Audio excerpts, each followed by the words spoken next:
Assalamualaikum dan salam sukan untuk semua. Menjelang Sukan Olimpik Paris 2024 pada Julai ini, jagoh berbasikal trek negara Dato' Azizul Hasni Awang berjaya membuktikan beliau masih luar biasa.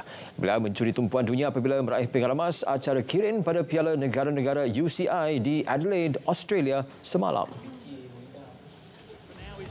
Dato' Azizul Hasni mengungguli final acara kirin selepas menamatkan aksi dengan catatan masa 9.91 saat dengan kelajuan 72.6 km sejam.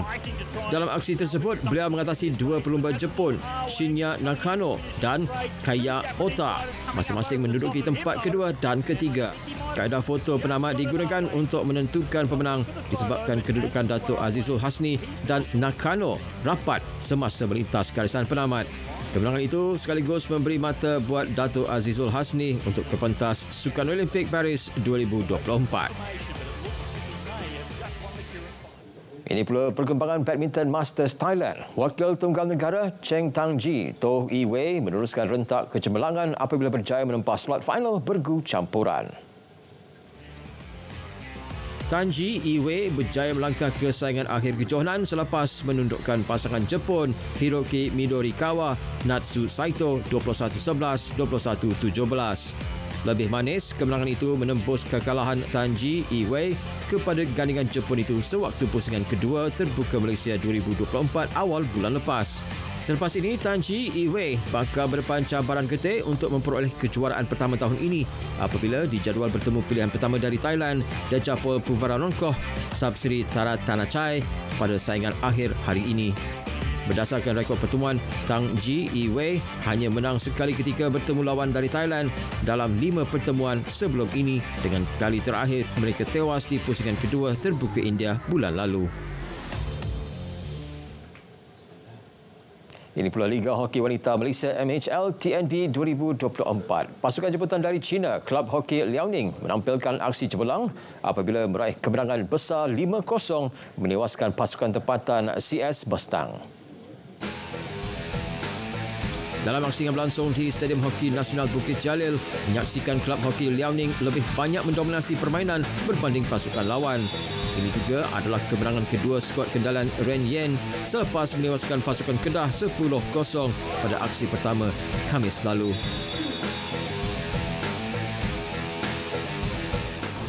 跟19年比的话，我觉得我们这次会能好一些，而且队员呢，现在就是比19年的更年轻。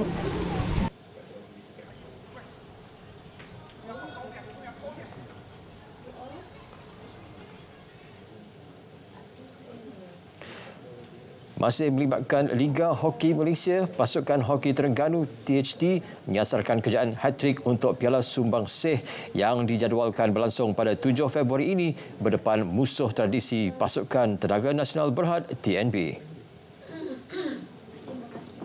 Jurulatih THT Muhammad Harfizi Bahrom optimis sasaran itu boleh dicapai anak buahnya berdasarkan prestasi semasa pasukannya yang berada pada tahap terbaik. Lebih bekerja keraslah untuk perlawanan pembukaan nanti. So kita kena buat kerja yang banyak untuk analisis apa yang ada pada TNB untuk kita bawa kepada perlawanan pertama nantilah. Pada aksi Piala Sumbangsih tahun lalu, THT berjaya meraih trofi itu selepas menewaskan TNB 3-1.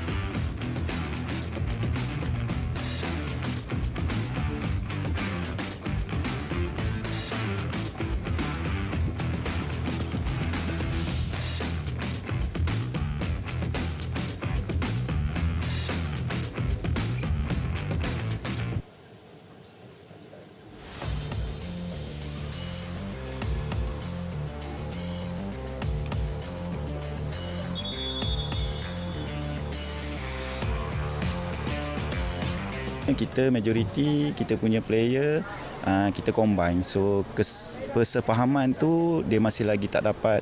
Masing-masing mungkin ada dengan cara masing-masing. So kita tengah nak groom untuk jadikan dia satu tim. Kita baru game kedua. So kita training pun orang kata tak cukup lagi. So diharap untuk next game dia dapat persefahaman tu lah.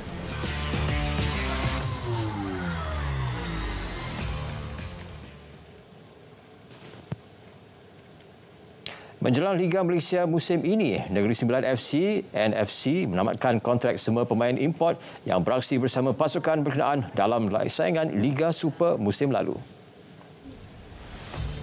Kesemua pemain tersebut ialah Harold Margolin dari Perancis, Muhammad Safwan Baharudin dari Singapura dan Levi Madinda dari Gabon.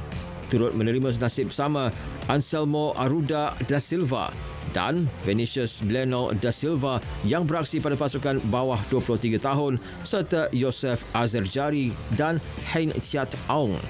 Menurut satu kenyataan di laman Facebook rasminya, NSFC memaklumkan kesemua pemain import tersebut tidak akan bersama pasukan bagi mengharungi saingan musim ini. Sebelum ini, NSFC turut menamatkan kontrak ketua jurulatihnya, K. Devan, namun sehingga kini klub belum mengumumkan pengganti jurulatih tersebut.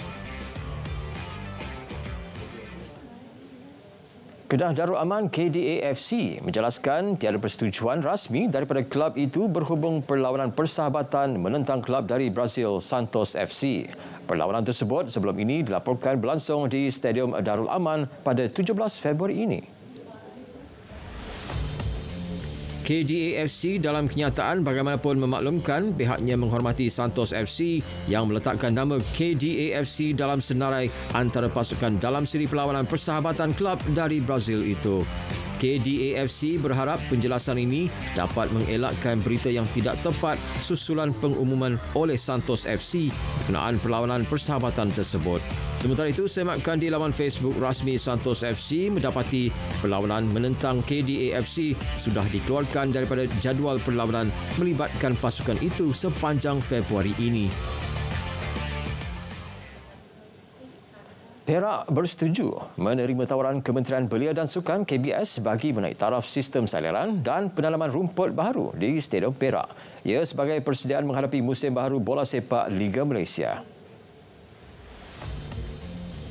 Pengerusi Jawatan Kuasa Pendidikan Pengajian Tinggi Belia dan Sukan Negeri, Khairuddin Abu Hanifah berkata perkara tersebut telah dibincangkan dalam Majlis Mesyuarat Kerajaan Negeri dan bersetuju dengan tawaran tersebut.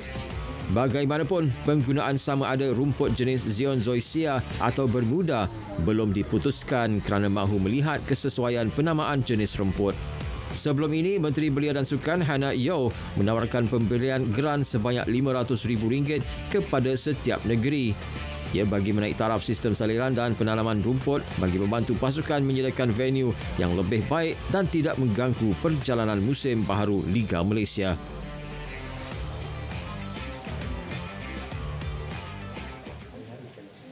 Piala Asia 2023, Iran dan Qatar menjadi pasukan terbaru berjaya menempa slot kesayangan separuh akhir kejohanan selepas menewaskan lawan masing-masing pada aksi suku akhir.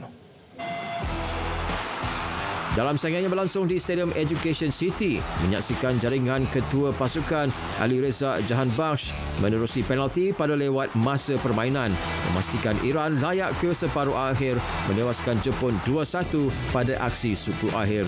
Keputusan itu membolehkan Iran terus memasang impian untuk merangkul gelaran keempat mereka sekaligus meranapkan impian Samurai Biru yang tampil pada kejohanan kali ini dengan rekod cemerlang dalam misi mengintai gelaran kelima. Dalam pada itu, juara bertahan Qatar berdepan detik suka sebelum mengesahkan kemaraan ke peringkat separuh akhir Piala Asia 2023 menerusi penentuan penalti 3-2 menentang Uzbekistan awal pagi tadi. Perlawanan berlanjutan sehingga 120 minit selepas kedudukan terikat satu sama sebelum diheret ke penentuan penalti. Selepas ini, Qatar akan menentang Iran pada aksi separuh akhir yang dijadual berlangsung pada Rabu.